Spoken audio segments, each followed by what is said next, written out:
People all over the world are listening to this and arguing about it.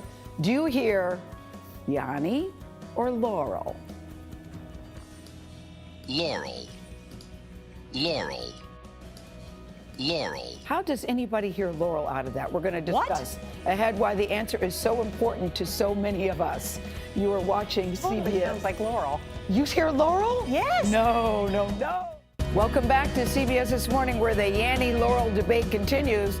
That we're going to take it into the green room. Mark Benioff, top CEO, Dr. Samson Davis, and Charlie Jeter are coming to the table next. But guys, do you hear Yanni or do you hear Laurel? Mark Benioff, you go first. I hear Yanni. What does it mean? Okay. Charlie, what do you hear? Charlie Jeter? Laurel. Laurel. Dr. Samson Davis, what do you hear? Obviously, is Yanni. Okay, they say people 25 tend to hear Yanni. If you're younger, you hear Yanni. If you're older, you tend to hear Laurel. It all has to do with your higher pitch Well, there frequency. goes that. So there you go, Mark Benioff. Proof you guys are so young. We have young ears. I like it. Ears. I like it. Yanni. All of that.